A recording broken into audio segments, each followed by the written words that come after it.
Hello, good morning everyone. ફરીથી સ્વાગત કરું છું એક નવા વ્લોગમાં. તો સવારનો ટાઈમ છે અને આજે છે સેટરડે. તો સેટરડેના દિવસે અમે જવાના હતા પિકનિક પર. પુણેમાં એક પુણેથી 40 કિલોમીટર જેટલું એક બલેશ્વર મહાદેવનું મંદિર છે. બહુ જ સરસ છે ત્યાં. તો વિચાર્યું કે ચલો એક દિવસ માટે પિકનિક પર જઈએ અને થોડો ઘણો નાસ્તો બધા લઈને જઈશું. અમે જવાના હતા 3 ફેમિલી. તો એક થેપલા બનાવવાનું હતું, એક સૂકી ભાજી બનાવવાનું હતું અને હું બનાવવાની હતી ઢોકળા અને સિમ્પલ રાઈસ. તો મેં વિચાર્યું કે ચલો પહેલાં તો ઢોકળા બનાવી નાખું અને પછી ઢોકળા ત્યાં સુધી એક પ્લેટ ચડતી હતી ને ત્યાં સુધીમાં થોડુંક ફ્રૂટ્સ પણ કટ કરી લઉં, કારણ કે દિલીપને ખાવાનું હતું ફ્રૂટ્સ. અને જો બધું જ 1 કલાકની અંદર ફટાફટ મેં બધું બનાવી નાખ્યું અને બધું જ રેડી કરી નાખ્યું. વિશ્વમ સૂતું તો ન ત્યાં જ તે પછી જો વિશ્વમ ઉઠી જાય ને એટલે કશું જ ના કરવા દે, એટલે છોકરાઓ સૂતા હોય ને ત્યાં જ આપણું બધું કામ સરળ રીતે થઈ જતું હોય. તો ફાઇનલી બધું જ પેક કરી દીધું છે આવી એક ટોપલીમાં અને રેડી પણ થઈ ગયું છે બધું. વોટર બેગ, ટોયઝ બધા રમવા માટે. અને અમારા જો સામે 2 ઘર દેખાય ને એ 2 ઘર પણ અને અમે 3 ઘર જવાના હતા. અને ફાઇનલી તૈયાર થઈને નીચે આવી ગયા છે. ગાડી પણ આપણી રેડી થઈ ગઈ છે, બધો સામાન પણ ગોઠવાઈ ગયો છે અને હવે સવારી ચાલી પડી છે એક પિકનિક પર. તો બહુ જ મસ્ત વેધર છે અહીંયા પુણેમાં. એટલું સરસ વેધર હોય અને આપણે જ્યારે મોન્સૂનનો ટાઈમ હોય ને ત્યારે તો એટલી સરસ હરિયાળી હોય ને તો વાત જ ના પૂછો. સેટરડે સન્ડે તો અમારા ઓલમોસ્ટ બુક હોય છે. ક્યાંક ને ક્યાંક અમે લોકો નીકળી જ જતા હોય છે બાળકોને લઈને. જો સેટરડે સન્ડે છુટ્ટી હોય ને તો બાળકો માટે આપણે જરૂરથી ટાઈમ કાઢવો જોઈએ. 2 દિવસના નીકળે તો કંઈ નહીં, પણ 1 દિવસ તો બાળકોને આ કુદરતી નેચરમાં લઈને જવા જ જોઈએ. બાળકોનું ડેવલપમેન્ટ બી બહુ સરસ થાય અને આપણું માઇન્ડ બી ફ્રેશ રહે. એટલે વીકેન્ડ હંમેશા આવતું હોય છે કે વીકેન્ડમાં આપણે એન્જોયમેન્ટ કરી શકીએ. તો આપણી પાસે ટાઈમ હોય તો આપણે જરૂરથી એન્જોયમેન્ટ કરવું જોઈએ ટાઈમ કાઢીને. તો પછી રસ્તામાં જતા હતા તો નાસ્તો કરવા માટે થોડીક વાર ફ્રેશ થવા માટે ઊભા રહ્યા. તો કોઈક થોડોક નાસ્તો કર્યો અને ફ્રેશ થઈ અને થોડીક વાર રેસ્ટ લઈ લીધું અમે અહીંયા. પછી અહીંયા તમે જુઓ ને રોડ પર જ એટલું મસ્ત અહીંયા બી વેધર છે, પહાડો અને એટલું આમ મસ્ત. તમને ખાલી રોડ પર પણ ઊભા રહે ને તો આમ એક અલગ જ સુકૂન મળે. તમારી જેટલું બી ટેન્શન હોય ને એ બધું જ દૂર થઈ જાય. નાસ્તો કરી ફ્રેશ થઈ અને ફરીથી અમે થોડુંક ડિસ્ટન્સ બાકી હતું તો અમે નીકળી ગયા બલેશ્વર જવા માટે. અને ફાઇનલી બલેશ્વરની અંદર પહોંચી ગયા. અહીંયા પહોંચી અને બહુ બધું ગ્રીનરી જ હતું ને એકદમ ફ્રેશ હવા હતી. તો બસ જો અહીંયા તો પહેલાં તો આપણે દર્શન કરવા જવાના છે ને બાળકો બી એટલા ખુશ હતા ને. તો તમે જુઓ અહીંયા પાર્કિંગ કરી દીધી હતી ગાડી અને બાળકો રમતા હતા. અને બહુ બધું પબ્લિક અહીંયા સ્કૂલવાળા બી લોકો છોકરાઓને પિકનિકમાં લઈને આવતા હોય છે અને બાળકો બી બહુ એન્જોય કરી રહ્યા હતા. આ છે બનેશ્વર મહાદેવ મંદિર. તો અમે જઈ રહ્યા હતા દર્શન કરવા. ચપ્પલ અહીંયા ઉતારવાના હતા એટલે ચપ્પલ ઉતારી અને આ છે મંદિર. અને જો અહીંયા 2 તળાવ છે નાના નાના. તો આમાં એટલી બધી સરસ ફિશ હતી તો બાળકોને જોઈને તો બહુ જ મજા પડી ગઈ. અને બીજું જે તળાવ હતું એમાં ટર્ટલ હતા, કાચબાઓ. તો એ કાચબા પીને જોવાની બહુ જ મજા આવતી હતી.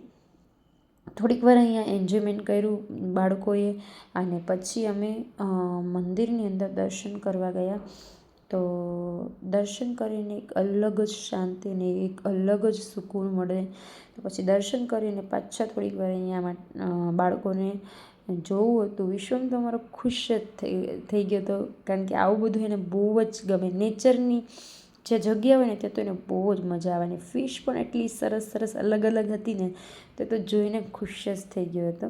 અને અહીંયા બી એક એવી માન્યતા છે કે તમારી જે બી વિશ હોય, જે ટર્ટલનું તળાવ હતું એમાં એક કોઈન વિશ માંગવાની અને કોઈન મૂકવાનો, એટલે તમારી બધી જ વિશ પૂરી થઈ જાય. એ એક માન્યતા છે લોકોની. પછી જમવાનો ટાઈમ થઈ ગયો હતો તો વિચાર્યું કે ચલો આપણે હવે બધા જ સરસ રીતે અહીંયા જગ્યા મળી ગઈ હતી તો જમી લઈએ. તો ઘરેથી જે વ્યક્તિઓ જે લેવા હતા તો આ રીતે અમે પેપર એક પાથરી દીધા હતા અને સિનિયર સિટીઝન જે ના બેસી શકે એ લોકોને ચેર પર બેસાડી દીધા. અને પછી બધા બાળકો છે એને બી બહુ ભૂખ લાગી હતી તો કીધું ચલો જમી લઈએ, ટાઈમ બી થઈ ગયો તો ઓલમોસ્ટ. તો સાથે જમવાની એક અલગ જ ખુશી અને મજા હોય છે. જ્યારે તમે 2 લોકો જમતા હોય અને ફ્રેન્ડ જોડે ગ્રુપમાં જમો ને ત્યારે કંઈક અલગ જ એક આનંદ હોય, અને બીજી જગ્યાએ જે જમવાનું લઈ જાય ત્યાં તો કંઈક અલગ જ ખુશી હોય છે. તો જો બધા જ બધું જમવાનું જે લાવ્યા હોય બધું અલગ રીતે કાઢી અને થોડું થોડું બધાના ઘરનું અલગ અલગ ટેસ્ટ કરીએ તો વધારે મજા આવે. જનરલી આપણે બધાને કેવું હોય છે, બીજાના લોકોનું જ ભાવતું હોય છે, એટલે આપણું બીજાને ભાવતું હોય ને આપણને એ લોકોનું ભાવતું એવું હોય છે. તો ફાઇનલી બધું જ જમવાનું બધાને પીરસાઈ ગયું હતું અને બધા જ એન્જોય કરતાં, વાતો કરતાં કરતાં, હસી મજાક કરતાં કરતાં એવું વનભોજન કરી રહ્યા હતા. અને જો છોકરાઓ બી શાંતિથી સરસ રીતે જમી રહ્યા હતા. અને જનરલી છોકરાને ખવડાવવાનું એટલે બહુ એક અઘરો ટાસ્ક કહેવાય, પણ સાથે છોકરાઓ બી હોય ને તો એ બી ખુશી ખુશી બધું જ એન્જોય કરી અને જમી લે. તો જેટલું બી જમવાનું હોય ને એટલું ઓછું જ પડે અહીંયા હોય ને એટલે. તો પછી જમી અને બધા જ ફ્રી થઈ અને બધું સમેટી અને હવે અહીંયા બનેશ્વર જે છે ને ત્યાં વન ઉદ્યાન પણ છે. તો અમે અંદર ટિકિટ લઈને અંદર ગયા હતા. એન્ટર થયા તો આમ એક અલગ જ ખુશી અને એક અલગ જ સુકૂન મળી દીધું, કારણ કે એટલું સરસ ગ્રીનરી હતી. એક અલગ જ ખુશી છે અહીંયા આવવા માટેની. તો તમે પણ જો અગર પુણેમાં રહેતા હોય તો બનેશ્વર મહાદેવ મંદિર છે ત્યાં જરૂરથી વિઝિટ કરજો. અને જો ના હોય, નજીક ના રહેતા હોય તો સ્પેશિયલી અહીંયા ક્યારે બી આવો તો જરૂર કરજો વિઝિટ. આ મોન્સૂનમાં તો ખાસ કરીને બહુ જ મસ્ત વેધર હોય છે. તમારા જે બી ટેન્શન હોય એ અહીંયા તમે આવો ને એટલે બધા જ ભૂલાઈ જાય. નેચરલી કુદરતી હોય અને બાળકોને તો બહુ જ મજા પડી ગઈ હતી. બાળકો કોઈ દિવસ થાકે જ નહીં અને અહીંયા આવે એટલે બાળકો તો બહુ સરસ રીતે એન્જોય કરી રહ્યા હતા. અને એકદમ ફ્રેશ હવા, પાણીનો ધોધ જતો હતો, વોટરફ્લો બી એટલો સરસ થતો હતો અને ખુલ્લી અને એકદમ ઠંડી હવાઓ આવતી હતી. એમ થયું કે અહીંયા આપણે સૂઈએ જ છે, એટલી સરસ આમ મોન્સૂન હતી. લાઈફમાં ને કુદરતનો નજારો જે જોઈએ ને લાઈફમાં કંઈક અલગ જ ફિલિંગ હોય છે, કંઈક નેક્સ્ટ લેવલની ફિલિંગ જ હોય છે. તો આમ બહુ જ મજા આવતી હતી. એમાં ફ્રેન્ડ્સ હોય એટલે વધારે મજા આવે. પછી અમે ફ્રેન્ડ્સ લોકોએ થોડીક હસી મજાક કરતાં થોડાક ફોટોસ, વિડીયો ને એવું બધું ખીચ્યું મેમરીઝ માટે. તો હું બી એક આ મેમરીઝ માટે જ વિડીયો બનાવી રહી છું. તો લોકોનો સપોર્ટ, લોકો વ્યૂ જોવે તો મને બહુ જ ગમે, કારણ કે લોકોને હું નવી ઇન્ફોર્મેશન આપી શકું અને મારી બી એક મેમરીઝ બને. તો પ્લીઝ આ વિડીયો તમારે જોતા હોય તો લાઇક, શેર અને સબસ્ક્રાઈબ જરૂરથી કરી દેજો, કારણ કે આ જે વિડીયો બનાવતા હોય ને તો એક અલગ જ આમ હોય કે લોકો જોવે, અમારી સાથે જોડાય, તો આમ વિડીયો બનાવવાનું મોટિવેશન આપણું વધી જાય. પછી આખું જ વન વિહાર ફરી અને પછી અહીંયા એક એડવેન્ચર પાર્ક હતો બાળકોને રમવા માટે. તો આમાં બધી અલગ ગેમ્સ હોય છે, તો બાળકોને બહુ જ મજા આવતી હોય છે.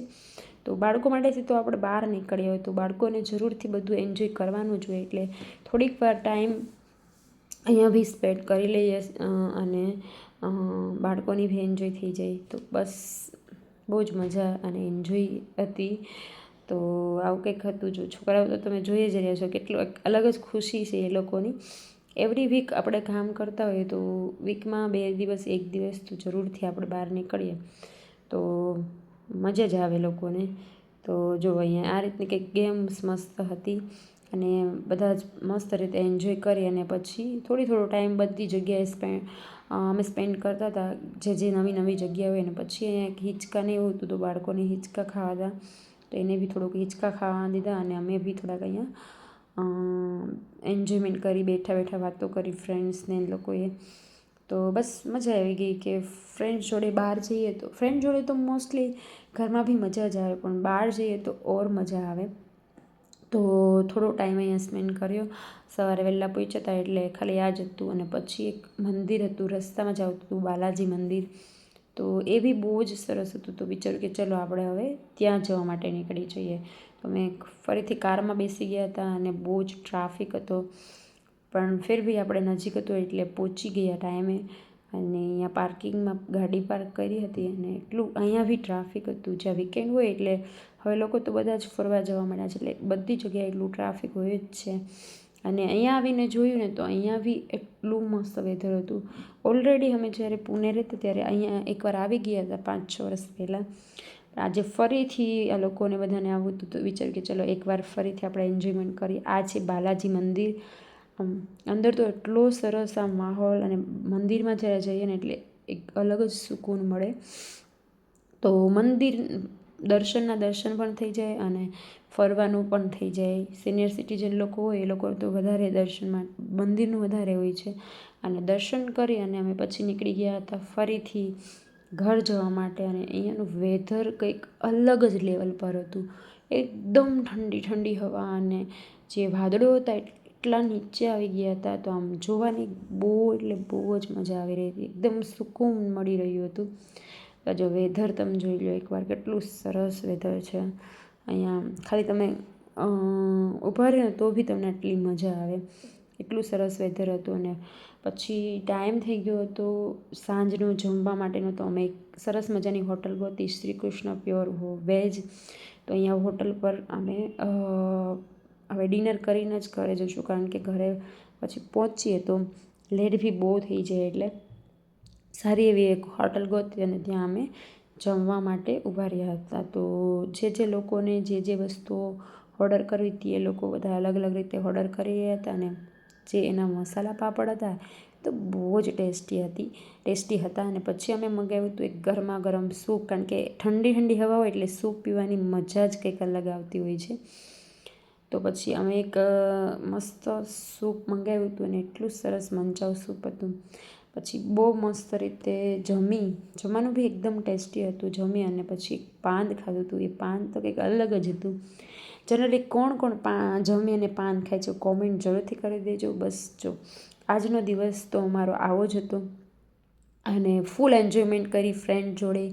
અને ફરવાનું બી એટલું સરસ હતું. તો આખા વીકેન્ડનું જે ટેન્શન હતું એ બધું જ એક જ દિવસમાં ઉતરી ગયું. અને જો તમે પણ આવી એન્જોય કરવા માંગતા હોય તો મને કોમેન્ટ જરૂર કરજો. અને કોણ કોણ આવી એન્જોય કરે છે એ બી કોમેન્ટ કરજો. અને વિડીયો સારો લાગે તો લાઇક, શેર, સબસ્ક્રાઈબ કરવાનું ભૂલતા નહીં.